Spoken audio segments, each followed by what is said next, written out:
Last year, Nitro World Games expanded with more locations, more events, more athletes, and some of the most epic moments in action sports history, highlighted by the debut of Nitro Rallycross.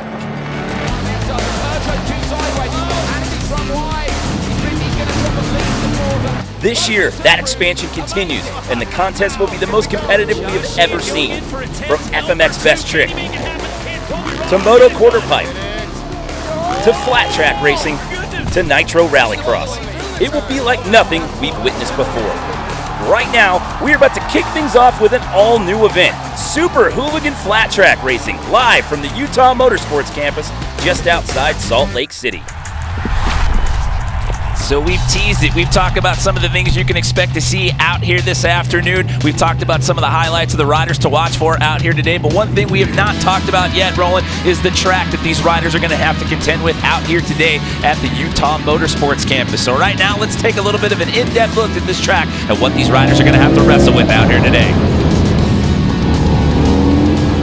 Introducing Flat Track to Nitro World Games. Let's talk about the race course. Hot asphalt track. It's different than what we're usually running. We run all over the country, but we're in the middle of the desert right now. The track is going to be 6 guys across, all going to take off. They're going to go into big sweeping left-hander. As they come around that left-hander, there's going to be a right-hand kink that they're going to have to navigate through and apex through that thing as quick as possible.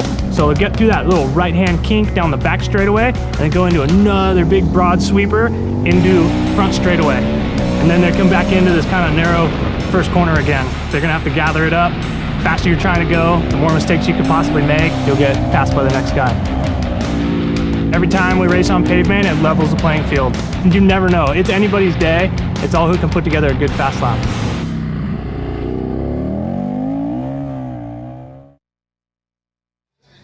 It's one of the sound bites from that piece right there. You guys normally do this on dirt. Doing this on asphalt, not the norm for you guys. Yeah, it's a different surface. One thing about asphalt is it's incredibly consistent. So you're going to see these guys pushing hard. They're going to be pushing the front tire going in. They're going to be sliding the bike coming out. They get an opportunity to actually use all the horsepower the bike has. And these bikes are big, you know.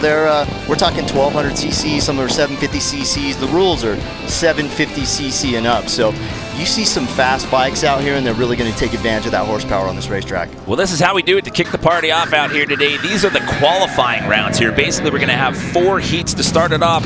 We're going to have 4 heats with 4 or 5 riders per heat. And basically, they're going to get 6 laps, and it's all about timing out here today. And then we're going to have a race that we call Dash for Cash, but we'll talk about that in just a second. But here we go. Group 1, we've got Joe Kopp, Tony Alvis, J.D. Mosley, Danny Eastlick, and Craig Reynolds. Any standouts for you here in this first group, Roland? You know, I got to call out Danny Eastlick. He's a multi-time Daytona 200 winner. He's an incredibly fast racer, and I think one of the world's perfect hooligans. He gets in about as much trouble off the track as he does on the track. Well, the antics are going to be amazing to watch here, and we'll see how strategy unfolds as we get through these first 4 qualifying races here. The Dash for Cash part of this that I mentioned, basically the top 4 times out of all 4 of our opening heats, those 4 guys, they're going to get re-racked once we get done with these 4 heats, and they're going to get another race that basically, best time out of that, you're going to walk out of here with $500 extra bucks, but we dive into that after we get into the heat race here. But let's talk about the start here and the positioning and how key it's going to be coming out and into that first turn, Roland. Well, I mean, the starts here are going to be incredibly important. The heat races are short, and you know you got to really get into that first corner where you want to be in the lead. You know, but the good thing is everyone gets a front row start, so they're going to be battling. They're going to be going after it. Keep your eye on Joe Kopp. He's won quite a few races this year, and he is a national championship flat track racer. One of the fastest guys in the country on a flat track bike, and one of the fastest guys on a Super Hooligan bike. All right, so as we get set to drop the hammer here for this first heat here, they're going to get what's called a parade lap here. So for some of the viewers that are checking in right now that may not be familiar to flat track racing, break it down, get into the semantics of all this. How does this actually work? What exactly is a parade lap, and what do we look to see here with this first heat? You know, these guys on an asphalt track are going to want to get the tires warmed up, so they're going to go out and do some laps and get the tires heated up. Most of these guys are not running tire warmers. It isn't like a traditional road race. So we're gonna see if these guys get the tires heated up in time. I mean, it's a short lap. Yeah, being told from practice rounds that lap times are averaging around the 17 to 18 second mark. So on that same point right there, that doesn't give you a lot of time. I mean, it's a short race. It's going to be over pretty quick. You don't have a lot of time to adjust, and you really got to have your wits about you, because once you're going to start making a move, if you're behind the pack, what's the best place? What's the strategy going to be trying to move in? You do it the straightaways or the corners? You're going to do it wherever you get the opportunity. I mean, hopefully someone, if you're behind them, someone's going to make a mistake. And we got JD Mosley on here. He's a Pikes Peak racer. This guy's won races at Pikes Peak. We got Tony Alves out here as well, number 16. We got third last weekend, so these guys are going to rip. And the green flag is out, and we are underway with our first of 4 heat races right there. Tony, number 16, he got a little front wheel high right there. The front end popped up to start off the race, but it's Joe Kopp out to an early lead. Yeah, and we got Danny Eslick right behind him, but you can see Kopp's pulling a little bit of a lead immediately. Oh, there we go. Everyone's through. Now we are underway. Again, it's not about, there's no eliminations out here in this opening round, I should say. In past events, usually it's you get a top 2, top 3, get out of your heat and move on into the finals. This one, it's all about time trials. It's basically setting a time. It's basically going to determine how you go in order when we get to the pole races, which are going to happen a little bit later on this afternoon. Yeah, we can see Joe Kopp's really laying down some nice laps right now. He's consistent. He's not riding too hard. Really, at a track like this, you got to take your time. If you try and push too hard, you can see Eslick's hanging the rear out there coming in. And these guys, I mean, it is really biding your time and being careful. Yeah, when you can see things start to happen sometimes when you're getting around those corners, sometimes it can be a mental slip up, especially if you get out to an early lead, you get a little complacent. You got to be very careful right there going into those turns. Yeah. The track has some ever-changing conditions right there. You've got a soft shoulder. Yeah, you can see Kopp getting some front tire hop coming in there. These tires are pretty big. They don't have a low profile. They're bigger profile tires. They tend to move around a little bit. So again, the big story as we move through this here this afternoon, there is no elimination here. These are just qualifying heats. You're just trying to set a time to determine how you are going to enter into the pole race, which is going to take place later on. This is heat number 1 out of 4 here in qualifying round here at Nitro World Games. This is the final lap, and Joe Kopp out to an early lead and was pretty comfortable in maintaining that lead throughout this entire race. Yeah, Joe's used to pressure. He's used to people being behind him and pushing him, and so this is just another day at the office for Joe Kopp. Just kind of cruising through this one. So again, trying to set the best time here to get a good spot going into those pole races later on. And another thing, as we move forward here, it's your 4 best times out of all 4 of these heats. So the 4 best lap times, not the 4 race winners, it's the 4 best lap times. Those 4 gentlemen are going to go into that dash for cash, which will be our last race after the qualifiers. And the winner of that one's going to walk out of here with 500 extra bucks rolling. Yeah, the Dunlop Dash for Cash, it's a cool kind of mid-race race where we take our top 4 qualifiers and throw them out on the track, and it gets you definitely a prequel for the main. Okay, so strategy-wise, do you want to be in the first heat? Do you want to see how guys handle the track here, the conditions and whatnot, or would you rather be in one of the latter heats? You know, I would probably take one of the latter heats today. These guys. So let's take a look back here. Oh! Joe Kopp, that's that start I was talking about. Yeah. Tony Alves got the front end up high there. Nice wheelie, nice wheelie. He almost looped that thing. Put you on your backside real quick. Good recovery right there for number 16. Yeah, Danny's getting it in nice there. Danny's getting comfortable. Danny's on an older Scout, and I think he's on a 2-year-old Scout he's riding right there. I mean, that thing started out as a 580-pound street bike. What are these things weighing at in? I mean, these bikes are a lot like the bikes that some of the fans would ride out here with some slight modifications to them. What are we talking about average weight-wise out there? You know, I mean, a lot of the bikes are above 400 pounds. They tend to trim off maybe 100 pounds off the bikes, and we really do quite a bit of work to thin them out. But, I mean, they're still heavy, you know, trying to muscle one of these things around a road race course or a flat track at 420, 470 pounds. I mean, it's a lot of work.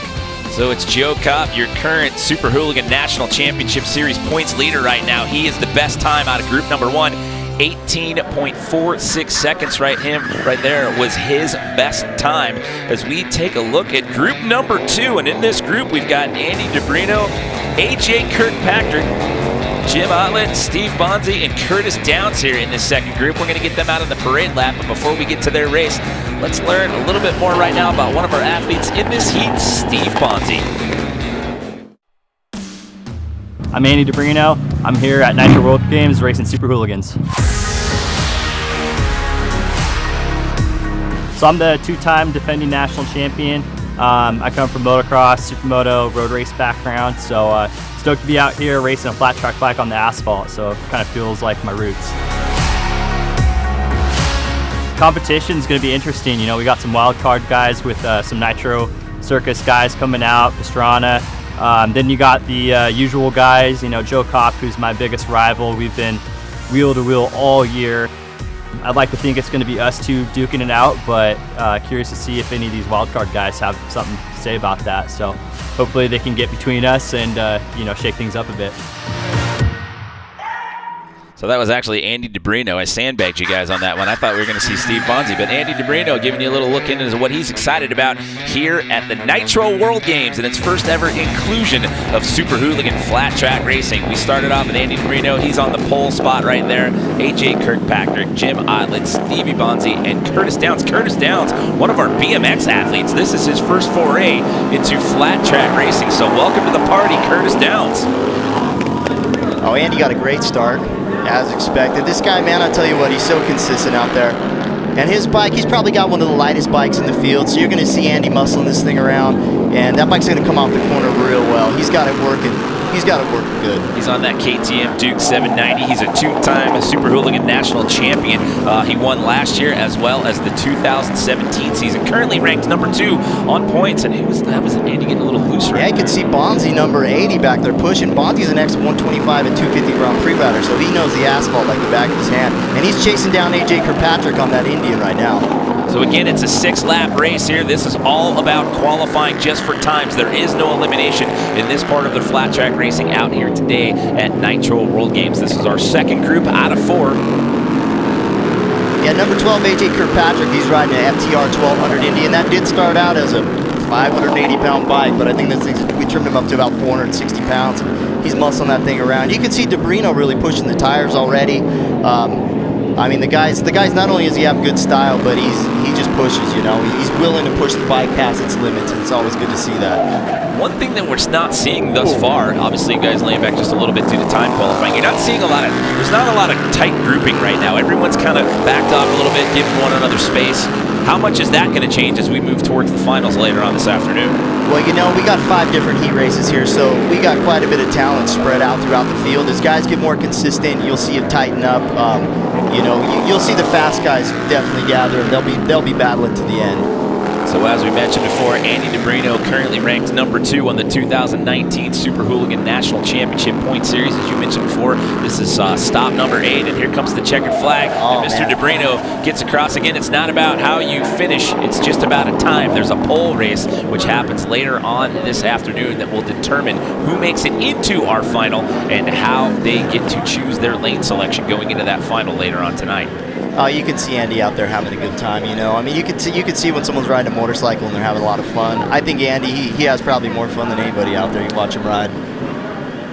And we've got, yeah, we'll look at the times here and see what happens. Remember, top 4 times overall out of these 4 groups are going to go into that dash for the cash. So 18.17 seconds for Mr. DeBrino, and that is the best time that we've seen out of our first 2 groups. Remember, was Joe Kopp at that 18.46 from group number 1. Look at Curtis Downs hanging tough in there in the mix. Taking a look at some highlights here. Brand new, man. He's doing all right. See Curtis Downs out there riding the Mega Ramp and BMX comps and whatnot. Jim Otlet trying to come around the outside. This is wild to me. You've got that right-hand turn, and then you come into that hard left turn right there. My previous flat track experience, it's just all been oval track, so I'm not used to seeing these guys have to switch it up and change directions. Yeah, you know, it can tend to upset the bike if you put too much information into the handlebars coming through there. Switching into that left hand, you get the thing to slide out, so you got to be gentle pulling into that corner. And as the checkered comes out, this flag, man, he's a treat. I was going to say it. That guy's had a couple of Red Bulls out there. He's getting into it right now, and there you go. All day long. It is our profile guy, Andy DeBrino, that makes short work of that one right there, and he will move on. And as of right now, he's one of our 2 best times, so he's looking at a good shot at being in that dash for cash race. We're down to 4 athletes here in group number 3. Stace Richmond, got Josh Slay, Tony Tucker, and Frankie Garcia. We got Frankie Garcia. He's out there on the scrambler. We're going to see what he can do. That's a pretty lightweight bike as well. Right there on the inside left there, rocking number plate number 808. Josh Slay there with the 76. Stace Richmond with number plate 26. So again, they do the parade lap, get out there, green comes out, then the double green, and then they uncork these guys for 6 full laps. We got Josh Slay trying to chase down Frankie Garcia. Josh Slay, he's actually a surfer, this guy. He spends most of his time in the water, but now he comes out racing flat track. So it's cool to see. That's not the main thing for him. He's more of a surf guy. Just says, you know what, I'll get out here. I'll race some flat track at Nitro World Games. Why not? Why not? Frankie Garcia out to an early lead here. We got Stace Richmond's trying to chase down Josh Slay. Stace rides quite a bit of flat track. He just built a brand new bike, brand new KTM for this event, so cool to see him out there chasing Slay Dog down. So you've got Garcia followed by Slay, your 1-2 right now. Who's that bringing up the rear for third as We of got right Tony now? Tucker. Oh, yeah, we got Stace Richmond's in third, and then we got Tony Tucker in fourth. So again, no eliminations here. That's the key here. This is just about a time to see where you stack up into the pole races later on, and that'll get real interesting because once we get to the pole races, they're on the track individually. It's all about best timing to try to get into the finals. There will be a 13-person final that will happen later on this afternoon. 12 out of the poles, and then we'll have a last chance qualifier. Frankie Garcia, he's laying down some hot laps. He's leaving these guys right now. We got Slay. Slay's out there. He's riding a Harley today. And I think that's probably a 1990 Sportster. You know? You got Stace trying to make a move on him on the inside right there. He tried to get past Josh there. And you can hear Frankie Garcia sliding out a little bit there, squealing those tires, coming across as the white flag comes out, coming into that last turn. See Josh Slade chopping right across the front of Stace Richmond there. He's taking a protective line going into that first corner and making sure Josh Slade's not going to pass him, trying to hold that spot. And the checkered is out, and Frankie Garcia making short work of that one right there. So he comes across. Oh, Stace got by him. Stace ended up finishing second in that one, followed by Josh Slade. But again, the placing is a moot point here in our qualifying races. Well, outside, I mean, the top finisher is going to go to the Dash for Cash. But, you know, second and third, I mean, these guys, they're racing because they want to be out there racing. Ain't nobody going to try and finish third if they can finish second. Oh, no. It's all about fighting for every bit of real estate that you've got when you're out there on the track. We'll get some times here in just a second as the fans are filing in out here at the Utah Motorsports Campus just to the west side of downtown Salt Lake City. Frankie Garcia getting across the finish line first here in that race. He gets a 19.03 second best lap time. Followed by Stace Richmond, Josh Slay, and then Tony Tucker. This was all about Frankie Garcia. He was neck and neck right there with Josh coming into that first turn. Frankie takes that inside line, and then that's it. He pulls out to a lead, and he did not falter the rest of the race.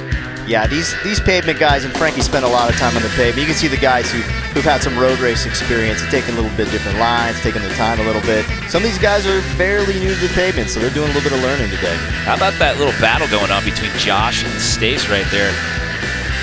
Trying to get across in the number 2 position right there. Not kidding. Yeah, Man is extremely animated right there. He's having a blast out there. He likes to have a good time.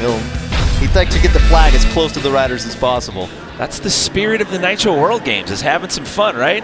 Setting some progression in process as well. First time ever for Super Hooligan flat track racing out here at Nitro World Games. We are down to our 4th and final group here in the qualifying round. So TJ Tucker, Aaron Guardado, Jordan Graham, and Jimmy Hill getting ready to get cut loose for their parade lap. But right now, let's do another athlete look in. Let's learn a little bit more about Jordan Graham, who we'll see here in this heat. My name is Jordan Graham. I'm here riding for Roland Sands Designs and Indian Motorcycles. Our series, we race a production motorcycle that's they're all about 400 or 500 pounds. It actually turns out to be a pretty chaotic series. A lot of crashing, a lot of confrontation with each other, and we got a couple of really fast guys. We got a Grand National champion, Joe Kopp, that's here. He's not an easy one to beat. We got Andy DeBrino, Frankie Garcia. We got people from all walks of life, and we've all came to a head basically, and we battle it out every weekend. So it's a pretty good deal.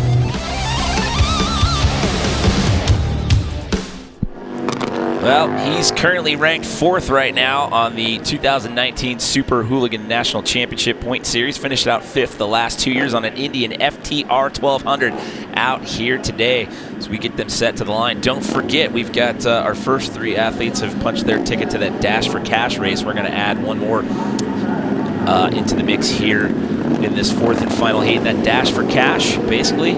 Get our top 4 times out of our qualifying heats. We throw them out into the mix, and somebody's walking out of here with $500. That'll come up here in a matter of moments, but we're getting ready to drop the green flag. Oh, 47 got off the line. Like Jordan get a little quick there. Might have jumped that start. We'll see if they stop him. I was going to say, we're going to get a black flag on this one and bring him back. I guess not. They haven't stopped the race. It's like he hit it right, man. Everybody else was sleeping on the line. You got Jimmy Hill behind Jordan Graham. Jimmy Hill and Jordan are teammates, and have actually crashed into each other 2 races ago. So they got a little heat going back and forth between each other. Got a little history, trading some paint a couple races back. Always makes it interesting in the truck after you got 2 teammates that end up on top of each other. Well, that's TJ Tucker, number 39, bringing up the number 3 position right here. But some of the tightest grouping that we've seen so far here in this race out of our prior 3 qualifying heats.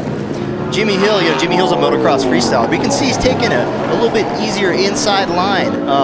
I think Jordan's cooking a little bit harder into the corners, and it's giving Jimmy a chance to chase him down a little bit. So we talked about Jordan being out there in that Indian FTR 1200. Let's talk about some of the other equipment that we're seeing out of these riders here in this heat race. And we got Aaron Guadardo. He's out there on a Sportster. He's one of the Suicide Machine riders riding for Rockstar. And Aaron's been in Hooligan racing really since the beginning of this thing going down. He's been in about 5 or 6 years. We got Jordan and Jimmy. They're both on Indians. Jimmy's riding the K&N sponsored Indian, and we got Jordan Graham. He's riding that Dunlop sponsored Indian. So in your vision, what would you say would be the perfect type of machine to be on out here for flat track racing? I mean, the perfect machine's probably a Pro Twins flat tracker, but that's not what Super Hooligan Racing's about. I mean, it's really about heavy bikes. We call it heavy bike racing. And we're pushing motorcycles that aren't particularly built to race, and we're putting them on racetracks and we're racing. Kind of evens the field out. That way we can bring a lot of different people out. And for some reason, it just is the most fun thing you do on 2 wheels. Jordan Graham coming across, first place, beating Jimmy Hill. And we got TJ Tucker coming in 3rd and Aaron Guadardo coming in 4th. Jordan went pretty good in 18.5. I was going to say, he was. That's the 3rd best time that we've seen out of any of these groups. The best one still Andy DeBrino from heat number 2. He got that 18.17. So it's looking like Andy, Joe Kopp, Frankie Garcia, and Jordan Graham are going to end up going into that dash for cash race. So there you go. It's Graham, Hill, Tucker, Guardado. Look at the grouping, though. Not too bad. Jimmy Hill was only 2 seconds off right there, and then it drops off to 3rd with TJ Tucker, or excuse me, 0.02 seconds, I should say, and then 0.27 seconds. So some pretty tight grouping here in our 4th and final heat in the qualifying round as we go back.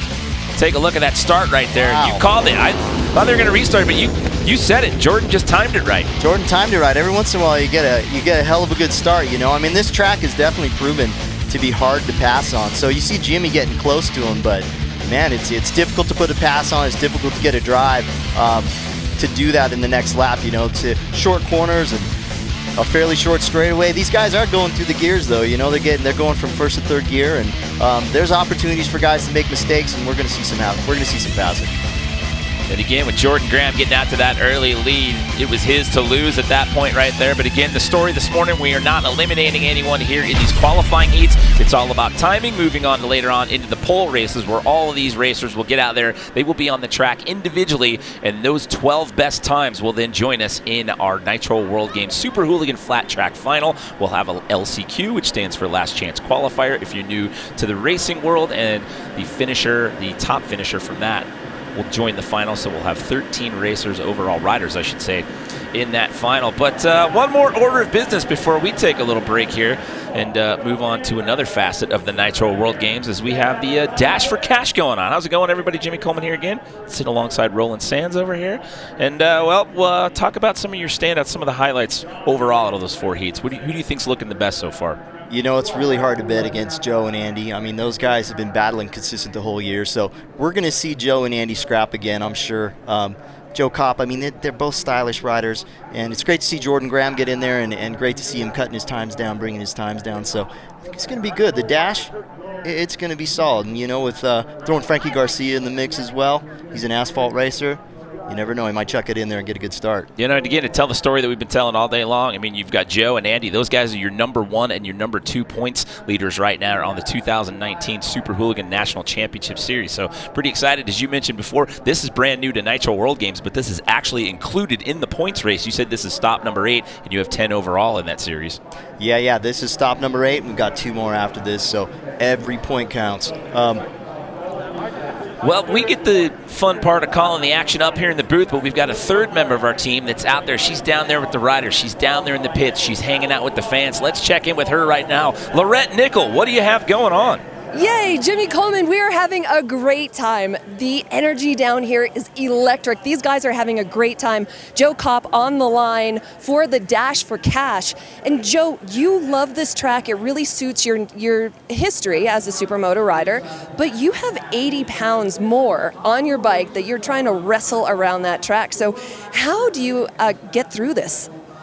Big elbows. Get a good start and have big elbows and be smart out there, you know, just use racecraft and make it happen. It's pretty cool. I'm on a Harley, KTM, Indian, Ducati, you know, all 4 brands out here on the Dash for Cash start line. So let's go rumble. All right, now what is your takeaway after the first session out here? How's this track running and how are you feeling? Feeling pretty good. You know, I'm still trying to dial the bike in and get it all set up for the main event later on this evening, but I think we're just about there. Okay, now this Dash for Cash is coming up. Obviously, the winner gets $500. So is this the statement that you want to make, that not only are you going to take the money, but take the win? Yeah, I mean, you always want to try to set the early statement, but at the same time, as I get older, I realize, you know, hey, the big one is the end of the day, and that's where I'm, you know, learning up till then. So all right. Really, this one doesn't mean a whole lot to me, but tonight it will. All right, well, the guys are getting suited up. We know you're getting ready. The countdown is on. We have about 90 seconds until these guys are hitting the track. So we're going to get out of the way, Joe Kopp. Guys, best of luck. Jimmy, back up to you. Do you think those guys run the deal where... think those guys have a thing going on in the sport down there where if you win the Dash for Cash, you got to go take everybody out to dinner that night? It depends how many people you took out, how many people you got to take out. We kind of run that in skateboarding sometimes and in the BMX ranks. Taking a look at some highlights here from Joe Kopp early on. You know, I mean, it's a toss-up between Joe Kopp and Andy DeBrino. I think it's gonna come down to the start. But I'll tell you what, they're gonna fight tooth and nail for that win. I know Joe says he's saving it for tonight, but I haven't seen Joe save it too much. I mean, he puts it on the line every time he gets on the racetrack. I was gonna say, in my experience with these guys, it's like once you get out there, they may downplay a little bit, but once that adrenaline gets pumping, everyone's like, oh no, whether it's $500 or whether it's all about time trials, and you're just looking to get out there in a good spot for the next race, you get out there in the line, and all things change as soon as that flag drops. 100%. I mean, these guys are racers to the heart, and you know, seeing these 4 guys come up right now, I think any of them have a chance. I mean, I think if Jordan gets through there, and he gets a good start like he got last time, we could see Jordan up there. We could see Jordan take the win. It's happened. So look at this aerial view of the course. This will give you a better idea, a broader perspective, if you will, of what these guys have to contend with. They come out of that start line, and you've got that left-hand turn, and then you come out of that, and you've got a left into a hard right. I mean, there's a lot going on right there on this track. Here we go, the Dash for Cash. You've got Andy DeBrino on the inside line. It's our top 4 times out of our opening 4 qualifying heats. So check out the grouping going into the first turn, Roland. Oh, Jordan and Joe Kopp bump into each other going in that first corner. I'll tell you, Joe pushed his way through there. Jordan got a great start, but you can see Joe's pushing already. That's so much for saving it for tonight. You can see the tires move around quite a bit. There was already some early contact right out of the gate, but again, check out this tight grouping right here. Again, this one's winner take all. Across the finish line, you were going to walk out of here $500 richer, but it's Andy DeBrino sitting in that top spot as of right now, your #2 points leader right now on the Super Hooligan Flat Track National Championship Series. Man, Andy is showing him how it's done. You can see Andy's really throwing it in there into the first corner, using the tires to get that thing slowed down, not just the front brake, but really using the sidewall of the tires to get the bike slowed down. He's changing direction really well. He's got that KTM working great, I'll tell you that. It's DeBrino, Kopp, Graham, Garcia, your 1, 2, 3, 4 here on lap 3 out of 4. The white flag is out. DeBrino still out in that lead.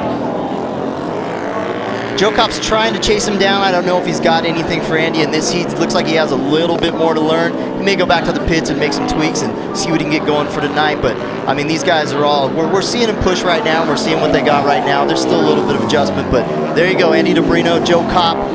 Oh, no! Oh! Andy gets high-sided into the barriers right there. We'll have to see a replay and figure out what happened right there, but he's up on top of the barrier and he's okay. He's claiming it. Wow, that is how hooligans celebrate. That's how hooligans celebrate a dash for cash win right there. The dash for the blocker. The dash for the tough blocks outside their turn one. I mean, you know, the guy's excited and you could see it. And I guess maybe he forgot to use his front brakes going in there. You see him? What's he looking down at right there? He keeps looking down the right side of the bike right there. Did he ding that thing up when he went into the tough blocks? Actually, couldn't have done it any good. And again, this was a bonus race. This was for $500. Oh, we're gonna see it right here. We're gonna see what happens. Look at, oh, Andy got in there about as hot as you get. There you go. That could have gotten a lot worse. He could have got tossed over that and ended up in the Nitro World Games barricade right there, but he's actually okay for that one. Gets the checkered flag and gets to do a hot lap on that one, but he walks out of here with an extra $500, and he was your best time overall out of our 4 heats with 18.17 seconds, and that's why he got to choose that inside lane or be in the pole, if you will. So let's check in one more time with Lorette, who is down there right now with Mr. DeBrino. Jimmy, thank you so much. My first question was, are you all right? And what was your answer? Yeah, I'm all good. The last race Joe and I had, it was a drag race to finish, so I just was going to make sure I got by that line first, and got in a little deep. It was a little dusty on the outside, and hey, it don't matter. I got $500 now, so absolutely. Bike's good. I'm good. Put on a show for the fans, so I'm stoked. Yeah, and you claimed it when you slid out, so everything is good. Man, this track, everything is happening so quickly. Do you have a minute to rest out here? I mean, kind of. There's a nice little straightaway here, and you know, it's a short little track. You know, all you got to do is just get a good start, hold your line, and make no mistakes. Okay, but how do you do that? How do you make no mistakes and stay consistent out here? You know, I just try to, you know, focus on what I'm doing. I mean, I was kind of keeping tabs on, you know, what was going on behind me, but, you know, in the main event, I'll just be focusing solely on what I'm doing, looking forward, trying to hit my marks, and just stay consistent.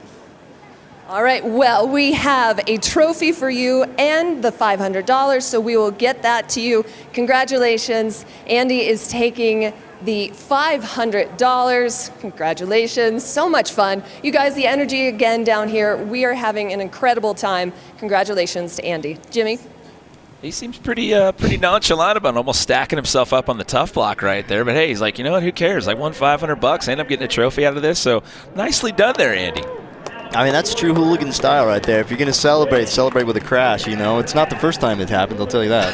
Hey, why mess around? Get out there and send it, right? So yeah. Getting ready to do the awards ceremony out here for the Dash for Cash. And as I was talking about earlier, they're going to do pole racing later on tonight. There were no eliminations here in these qualifier heats. Basically, the pole racing, they're going to race on the track individually, and it's about your timing that determines which, well, the top 12 are going to move on into that final. But Andy DeBrino, your Dash for Cash winner out here. First ever Super Hooligan flat track race out here at the Nitro World Games. I'm going to assume that's the trophy right there. You get the Dunlop tire as well. Yeah, well, you get the $500 and you get a $200 tire, so. That's not a bad day. Yeah, you can go ahead and chuck that thing on the back of your bike. I tell you, with the laps these guys are running out here, they may need a new tire, so Andy might sling that thing on the bike this afternoon before the main. Oh, there you go. It's got the Dash for Cash logo there on the bottom right there. You know, you could see Andy DeBrino using his flat track skills as he exited the asphalt going into turn one. I got to tell you, you know, I mean, technically he crashed, but I like your wording of it, though. Exited the course. Let's take a look at it right here.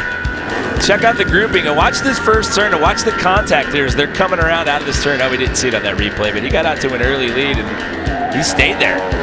Yeah, you know, you could see Andy pushing the bike maybe a little bit more than anybody else. Oh, and there you go. That's the way you do it, hooligan style. That's the way you celebrate right there. In the tough blocks, off the track. No worse for the wear after that one, but you can see once they handed him that checkered flag, something was a little off kilter there because he kept looking down to the right-hand side of the bike, and he was like, I don't care. I'll deal with it later. I'm on a victory lap. $500, baby. Let's take it home. Like, I got to get back over there. I'm going to get that check. Well, that's a wrap here for Super Hooligan as of right now. What a great Nitro World Games debut for Super Hooligan flat track racing. Everything only escalates from here. We're just getting the party started. We've got FMX Best Trick coming up, Moto Quarter Pipe, and more flat track racing still to come. But make sure to come back at 12:50 for year number 2 of something that we brought to the party last year, and it was a blast, and it's back. It's Nitro Rallycross coming up at 12:50.